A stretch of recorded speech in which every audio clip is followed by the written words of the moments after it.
Hi, welcome back to my channel, The Spooky Stories. This experience happened to me in 2020. The world was shutting down because of COVID, and everyone was cooped up in their homes. Being an avid backpacker and camper, I used COVID as an excuse to travel to different national parks and camp out in different places. One of those places was a creek in Rocky Mountain National Park, Colorado. Without giving away my identity or revealing too much personal information, let's just say something happened with my job back in 2019 that caused my reputation to kind of suffer a bit, and a good number of people despised me. I had to change apartments, get a new phone number, and eventually quit my job. The mistake I made caused a good number of people to lose a lot of money, so the shitstorm was expected. I just didn't know how far it would go. I was literally getting harassed by different random numbers for a while. Some texts were even threatening. I didn't know if they were from the same person or different people each time, but I considered the possibility that it was one person texting me from a bunch of different numbers. For a while it seemed to stop, and I was grateful that people seemed to lose interest or just move on. I wasn't working around this time. I was taking time to myself, hence another reason I was traveling around to different national parks. I drove the 3 hours to Rocky Mountain National Park, parked my truck, and started my hike up the trail to the creek. There was nobody else there. I'm sure that was because this was right when the lockdown started, and people were taking it very seriously and not leaving their houses. And it was also still the winter time. There was a thin sheet of snow on the ground, hard enough that it made that loud crunching sound with every footstep. After a little while I made it to the creek, and it wasn't frozen, it was still flowing. It was incredibly peaceful, and this was a detox I needed from the stresses of my life at the time. I found a place a little ways off the path to set up camp. After the tent was set up, I chopped up some wood, started a fire, and cooked some sausages on the stove. Then I started reading my book by the fire. After finishing a few chapters, it was getting dark out, thank God for headlamps. I rolled a J and started smoking it. After a few hits, I felt my phone start going off. Honestly, apart from my family, I don't have a lot of people texting me. So I pulled out my phone from my jacket pocket and saw a bunch of texts from an unknown number. My heart skipped a beat when I realized it was happening again. The texts were from a number with a 203 area code, which I looked up to be Connecticut. Whoever it was texted me saying, "How's your camping going, buddy?" The second text said, "It's beautiful out here." The third text said, "I see why you came up here." My default reaction was to respond, "Who is this?" If they simply left it at "How's the camping going?" I would have assumed it was a family member, but they were sending messages as if they were here with me. The weed had already entered my system, and I was definitely high. This did not help my anxiety one bit. I felt extremely paranoid and started looking around me, standing up and doing a complete 360, looking in every direction out to the increasingly darkening woods. I went to get my P365 handgun from my bag, just to make me feel safer. Usually I'd put a fire out before calling it a night, but as paranoid as I was feeling now, the thought of being in total darkness freaked me out. I went into the tent and crawled onto my sleeping bag. I stared at my phone at the texts, waiting for a response which didn't come. Minutes dragged on, and I just wanted the weed to wear off honestly. I still had my headlamp on, so I tried to continue where I left off in my book, but between being high and my mind being stuck on those texts, I was kidding myself thinking I could read. I decided to just watch YouTube videos on my phone to pass the time. I didn't feel comfortable going to sleep just yet. I was watching some murder documentary on YouTube. I know, a pretty interesting choice considering the setting. And when I least expected it, I got another text. A response to my question before. They responded, "Doesn't matter anymore." My heart started racing all over again. I replied back, "How did you know I'm camping?" But once again, no response after this. The anxiety of this situation was weighing heavier and heavier on me. Was this a prank by a friend or family member? Or was this one of those people harassing me again? But if it was the latter, how would they know I'm camping? That's the really uncomfortable part. I managed to kill an hour just watching videos on my phone, and I noticed the glow from the fire outside was growing dimmer and dimmer as the fire died down to almost nothing. In the winter time, without the sound of bugs, the woods are dead silent apart from wind on a windy night. The second a video would stop playing, the silence would become deafening. Usually I'd embrace the peace, but my peace was completely disturbed because of these texts. Something then broke the silence, the unmistakable sound of human footsteps in the snow. They approached my tent until they were only maybe 6 feet from outside the tent. Then the footsteps stopped. I had the gun tightly gripped in my hand, ready to turn the safety off. There was suddenly a flash from outside. It looked like someone briefly shined a flashlight at the tent, where they took a picture. I had my answer soon enough. I heard the person walk away now, before their footsteps slowly faded out to silence. And as I expected to happen in the back of my mind, my phone dinged and vibrated, and that number sent me a photo. The photo was of my tent. Following that was a text that said, "Have a good night's sleep." I can't explain it, but suddenly it felt like I completely snapped out of the remainder of my height, and a bout of adrenaline and confidence overwhelmed me. I unzipped the tent and shot 2 rounds into the air.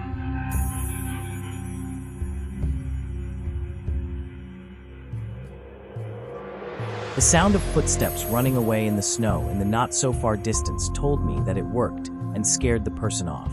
But it also disturbed me even more, that would mean they were still hiding somewhere in the distance, watching. I screamed a threat into the air and climbed back inside my tent. I believe it worked because there were no more texts and no more sounds of footsteps. I was awake for hours after, simply because the occurrence completely woke me up. I felt like I drank 3 cups of coffee. Eventually, I did fall asleep, and waking up to morning sunlight was a huge relief. Whoever followed me there was not ready for me to pull a gun. I definitely don't seem the type of person that would own a gun, and I know that. That was my first time shooting that gun since buying it, and in fact my only time to this day. Whoever had been texting me, harassing me, and apparently stalking me, apparently decided to back off when they found out I had a gun, because almost 5 years later now, and I haven't been bothered. Still, it was a nightmarish night, and I can't imagine how differently it might have turned out if I wasn't armed. During my childhood, every year my family would have a tradition where we'd all go up to northern Michigan for a weekend in October. Our Uncle Jim used to own a 4-acre property up there. The house on the property could fit a lot of people, with 5 bedrooms and 3 bathrooms. 2 bedrooms were set up for my cousins and my siblings, so my brother and sister in one room, and our 4 cousins in another room. The other rooms were for all of our parents. My Uncle Jim has always been a big hunter and fisherman. He'd go on camping trips specifically for hunting all around the country. My dad has gone camping with him a few times, even though he's an animal lover and would never harm a fly. Part of the 4 acres that my uncle owned was a big chunk of forest. He marked a line of trees with red paint to mark the property line. Beyond that was just forest owned by the county, I don't know. The nearest house in that direction was probably miles away. Me, my brother Adam, and my cousins Jake and Joe all came up with an idea at lunch when our dads were talking about hunting. We wanted to go camping in the woods that night. Our dads were on board with it. They were definitely already kind of drunk, so more likely to say yes to stuff. Our moms weren't as on board, but they didn't directly say no. So my dad and Uncle Jim took the 4 of us into the woods with a tent. My girl cousins and sister were not involved in this.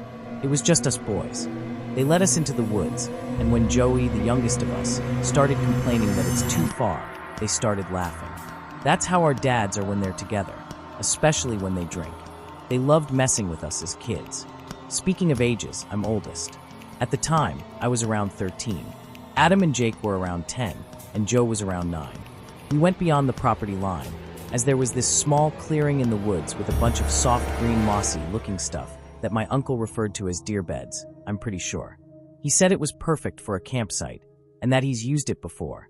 My dad and Uncle Jim kind of gave us a half-drunk lesson on setting up a tent. They made us help out so that it wasn't just them doing all of the work. It was a really big tent, big enough for 4 people, especially kids. Once it was set up, we put our sleeping bags inside. We did this during the day because, obviously, it was infinitely easier than doing it at night. After all of that, we went back to the house and played games outside until dinner time. At dinner, our moms again expressed that they weren't fans of this idea, that we were too young to be out in the woods alone.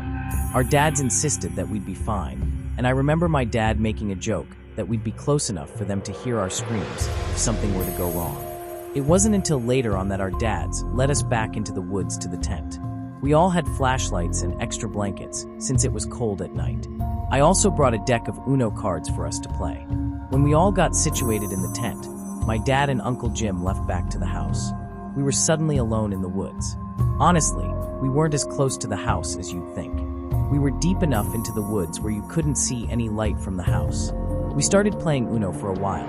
I'd say half an hour at least. Playing Uno is actually a really good time killer. It passes the time really well. The tent was lit up by our flashlights arranged in a circle. All was fun and swell until we heard a scream in the distance. It sounded like a girl's scream. We all went silent and looked at one another with the same faces. I then remembered that foxes' screams sound like the scream of a woman, so I told everyone that. I saw how freaked out Joe was especially, but my statement calmed everyone down. We continued to play Uno. I actually won like every single round. At that point, no one had mentioned the scream again. It was most likely out of all of our minds. But it happened again, and much louder and closer this time. This time, it sounded a lot more human. We all went silent again. This time, even I was freaked out. Joe looked like he was going to cry. I told everyone to turn their flashlights off. We crawled to our respective sleeping bags and sat in the darkness. None of us had the courage to run out into the woods back to the house. It's that fear of running and being chased, and just catching the attention of whatever was out there with the sound of our footsteps. Somehow hiding inside of a cloth tent felt like the safer option. So we waited and waited in silence. We still whispered amongst each other, wondering if it could still be a fox. I was truthful and said, I don't know, hopefully. I don't know who heard it first, but we all sprung up and looked at one another again, when we heard very fast footsteps crunching the leaves approaching the tent. Then they stopped, and there was an ear-piercing, gut-wrenching scream that sounded like a girl or woman's scream. It was right outside the tent, and the tent started shaking violently. All of us started screaming. Jake and Jim were screaming in fear, while my brother and I were screaming stuff like, "Get out of the tent." I unzipped the door to the tent, and one by one we all ran into the woods with our flashlights on, the only reason we could see anything. That run back to the house was the most on-edge moment of my life, like a life or death kind of feeling. We made it to the property screaming the whole way, and our entire family was already outside in response to it. All four of us made it back safely. We explained the screams and the tent shaking, and they were all shocked and horrified based on their reactions. Then I noticed our cousins Jamie and Christina and my sister weren't outside. I called out my dad and uncle, accusing them of sending one of the girls to scare us. But when he showed us that the girls were already in bed, that's when it was clear. Someone we didn't know was out in the woods. Our dads went out to the woods with a couple of rifles and returned after a while having found nobody. The next day, we all helped in bringing the tent and other stuff back to the house. Obviously, you can guess that that was a one-and-done thing. We never camped out in those woods again. Hell, we didn't even play outside after dark anymore. What kid would after such an experience? My guess is as good as anybody's as to who was outside of our tent and why they were doing what they did. What I'm about to tell you still leaves me to question what is real and what's not. This happened to my dad and I, and even now, 2 years later, I get chills just thinking about it. I know how it sounds. If I were you, I wouldn't believe it either. But I swear to you, every word is true. 2 years ago, my dad and I traveled to go camping at a spot out in the deep country. We enjoyed doing this, as it was often a very nice time to get away from real life. This place in particular was a nice spot. Hiking trails, zip lines, a bit touristy, but it has deep history. Native American lands, you know? First night there, it was perfect. Families at other campsites, campfires everywhere, kids laughing, the kind of peaceful night you go camping for. We cooked hot dogs, roasted marshmallows, cracked open a few beers, and made small talk with the people around us.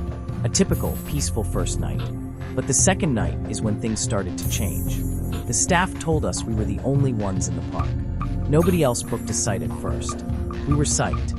A whole campground to ourselves. It sounded peaceful. We spent the day hiking, fishing, taking it slow. At one point, we listened to a scary podcast while sitting by the river because, why not lean into the spooky atmosphere? We thought we were being funny. By the time the sun started setting, we were feeling good.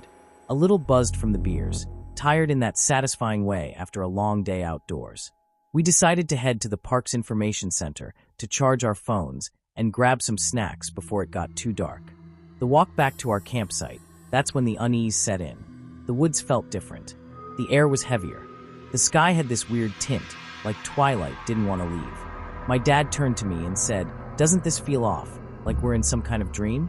And he was right, it did. The forest felt endless, stretching out in every direction. My chest got tight. I couldn't shake the feeling that we weren't alone. We didn't say much after that, just kept walking, both of us glancing over our shoulders like we expected to see something lurking in the trees. Back at camp, we stayed close to the fire. We didn't really talk about the weird feeling. We didn't need to. It was like we both silently agreed to keep things normal, pretending nothing was wrong. We roasted marshmallows, played music, even smoked some weed to try and distract ourselves. Not the typical father-son moment you would expect, but by the time the sun dipped below the trees, we could no longer see what was in front of us, except for the fire. That's when the uneasy feeling had grown into something worse. As we sat by the campfire and roasted some s'mores, I want to say at about 9 o'clock, we heard a noise. It was a bang, as if a tree fell. It came out of nowhere, loud and close. It echoed through the woods from the direction of the river, maybe 100 yards away. We grabbed our flashlights and pointed them toward the sound, but there was nothing. No movement, no glowing eyes, nothing. Bigfoot, we joked, nervous laughs slipping out, but neither of us believed it.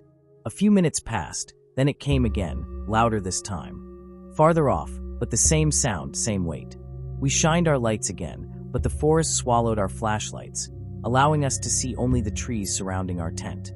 And then the third bang, closer. That's when the fear hit. Whatever it was moving toward us, like it was circling the campsite. Then, not even before we were able to collect our thoughts, the fourth bang happened. About 20 yards away, maybe less. That's when the real fear and adrenaline set in. Whatever high I had going from the weed was now long gone. My dad turned to me with his eyes wide. I saw the fear in his face. We agreed to get in the tent. We quickly scrambled and threw the last of the firewood onto the fire, hoping the flames would scare off whatever was out there. Then we scrambled into the tent, leaving everything else behind. I ran inside of the tent and quickly dropped to the ground, lying flat. My dad, moving a little slower, following right behind me.